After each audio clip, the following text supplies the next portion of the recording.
Dalam artikel The Balance of Power in the Balance, karya Daniel H. Nexon membahas konsep keseimbangan kekuatan yang rumit dan relevansinya dalam hubungan internasional kontemporer dengan memanfaatkan 4 buku sebagai sumber utama, yakni War and State Formation in Ancient China and Early Modern Europe, The Balance of Power in a World History, Balance of Power, Theory and Practice in the 21st Century, dan Unanswered Threats, Political Constraint on the Balance of Power.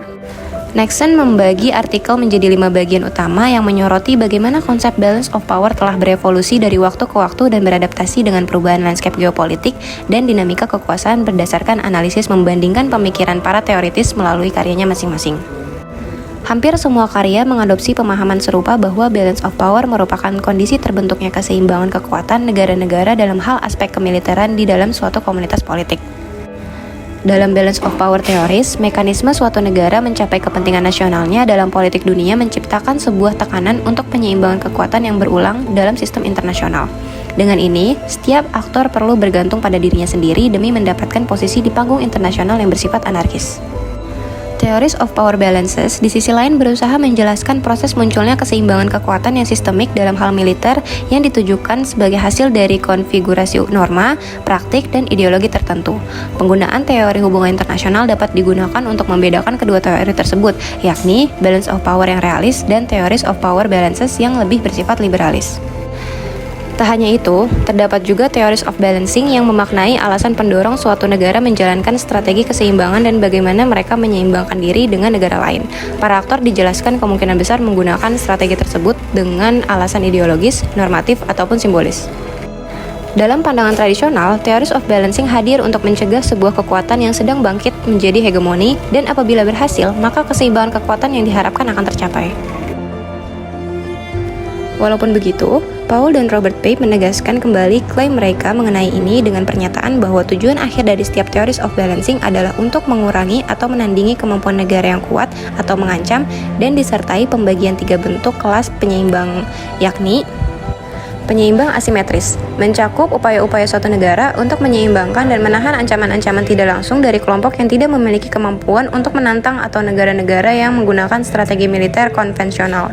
Penyeimbang asimetris juga mencakup upaya-upaya para aktor subnasional dan para sponsor negara untuk menantang dan melemahkan negara mapan menggunakan cara asimetris seperti terorisme. Penyeimbangan keras mengacu pada pandangan tradisionalisme di mana hadir untuk mencegah sebuah kekuatan yang sedang bangkit menjadi hegemoni, dan apabila berhasil, maka keseimbangan kekuatan yang diharapkan akan tercapai. Sedangkan penyeimbang lunak melibatkan hal di luar aliansi formal, umumnya mengembangkan pemahaman keamanan bersama untuk menyeimbangkan negara yang berpotensi mengancam. Hal ini biasanya didasarkan dengan penumpukan senjata terbatas, latihan kerjasama ad hoc, dan kerjasama dalam lembaga-lembaga regional atau internasional. Artikel ulasan ini menggali dasar-dasar teoritis dari perimbangan kekuatan, membahas bagaimana perimbangan kekuatan mencakup kemampuan material dan interaksi antar negara. Nexon berpendapat bahwa perimbangan kekuatan tidak hanya tentang kekuatan militer atau aliansi, tetapi juga mencakup kemampuan negara untuk mempengaruhi dan membentuk sistem internasional untuk keuntungan mereka. Dengan menjelaskan nuansa teoritis ini, Nexon menjelaskan kompleksitas konsep ini dan sifatnya yang beragam. Selain itu, Nexon meneliti relevansi kontemporer dari keseimbangan kekuatan dalam konteks abad ke-21. Dia mengeksplorasi bagaimana globalisasi, kemajuan teknologi, dan peradaban distribusi kekuasaan telah berdampak pada pemahaman tradisional tentang perimbangan kekuatan. Nexon berpendapat bahwa meskipun prinsip-prinsip inti dari perimbangan kekuasaan masih tetap ada, penerapan dan penafsirannya memerlukan adaptasi untuk menjelaskan kompleksitas dunia modern. Di sepanjang artikel, Nexon menggunakan beragam karya ilmiah, baik yang bersifat historis maupun kontemporer, untuk memberikan analisis yang bernuansa tentang perimbangan kekuatan. Dia mengkritik perspektif yang ada dan menawarkan wawasan baru, menantang pembaca untuk mempertimbangkan kembali asumsi mereka tentang dinamika kekuasaan dan peran perimbangan kekuatan dalam politik internasional kontemporer. Sebagai kesimpulan, perimbangan kekuatan dalam keseimbangan oleh Daniel H. Nexon adalah artikel ulasan yang mengunggah pemikiran yang menggali kompleksitas perimbangan kekuatan dengan mengambil contoh-contoh historis, kerangka kerja teoritis, dan perkembangan kontemporer. Nexon menyajikan eksplorasi yang komprehensif tentang konsep yang abadi ini. Karyanya tidak hanya meningkatkan pemahaman kita tentang keseimbangan kekuatan, tetapi juga mendorong kita untuk secara kritis memeriksa penerapannya dalam landscape global yang berkembang pesat.